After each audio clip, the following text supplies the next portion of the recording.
대한민국 제19대 대통령직을 맡은 문재인 정부는 오는 2022년 5월 9일부로 임기를 마치게 됩니다. 부동산 가격 폭등, 각종 인사 관련 잡음은 현 정권의 과오로 지목됩니다. 반면 코로나19로 촉발된 경제와 방역 위기에 현명하게 대처한 것은 성과로 꼽히고 있는데요. 실제로 2022년 첫 주 한국갤럽이 조사한 결과를 보면 임기 4년차 이후 대통령 직무 수행에 대해 긍정적이라고 답변한 비율은 역대 대통령 가운데 문재인 대통령이 가장 높았던 것으로 드러났습니다.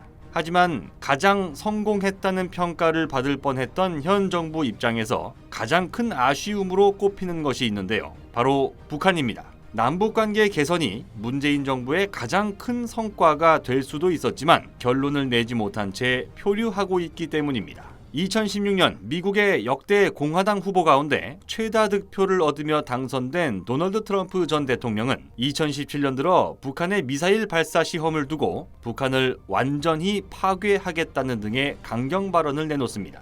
하지만 북한은 이에 아랑곳하지 않고 강경 발언으로 맞대응하며 미사일 발사를 계속했는데요. 그러나 우리 정부는 2018 평창 동계올림픽에 참석한 북한 지도부를 통해 북미 대화 의지를 확인하고 사상 첫 북미 정상회담이 열리게 됩니다. 우리 또한 2018년에만 총 3번의 남북 정상회담을 개최하며 드디어 한반도에 평화가 찾아오는가 싶었습니다. 그러나 이 같은 우리 정부의 노력에도 불구하고 북한은 2022년 새해를 맞아 벌써 2번이나 미사일을 발사하며 군사력을 과시하는 데 여념이 없습니다. 특히 1월 11일에 있었던 극초음속 미사일 시험 발사는 김정은 국무위원장이 직접 참관했고 이에 대해 조선신보는 제재를 뚫고 이뤄낸 경이적 사변이라고 평가하기도 했습니다. 세계 최대 빈곤국으로 전락하고 있는 북한의 입장에서는 장갑차나 전투기를 운용하는 것이 현실적으로 매우 어렵습니다.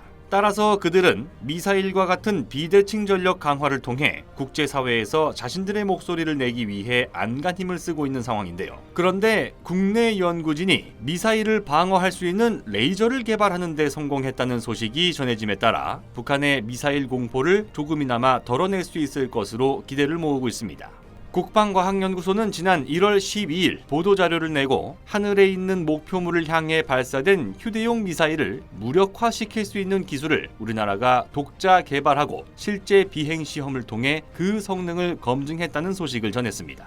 국방과학연구소에 따르면 휴대용 대공 미사일은 항공기에서 발생하는 열을 추적해 목표물을 격추시키는 원리를 갖고 있습니다. 하지만 우리나라가 독자 개발에 성공한 지향성 적외선 방해 장비를 항공기에 탑재하면 날아오는 미사일에 레이저빔을 쏘게 되고 레이저빔을 맞은 미사일은 더 이상 목표물을 추적하지 못하고 엉뚱한 곳을 향하게 되는 겁니다. 국방과학연구소는 지난 2020년부터 한화 시스템과 함께 최초 운용 시험 평가를 진행하고 헬리콥터를 활용한 비행 시험을 통해 미사일 경보 장치와 연동한 지향성 적외선 방해 장비의 성능을 입증한 것으로 밝혀졌습니다. 보도자료에 따르면 대응 시간이 획기적으로 단축돼 있기 때문에 가까운 거리에서 공격해오는 휴대용 대공 미사일도 방어할 수 있게 됐습니다. 이를 통해 유사시 적군의 대공 방어 능력을 무력화시키는데 상당 부분 기여할 수 있을 전망인데요. 전쟁은 반드시 피해야 하는 것이 최선입니다. 하지만 만에 하나라도 전쟁이 일어난다면 반드시 승리하는 것이 차선책이 됩니다.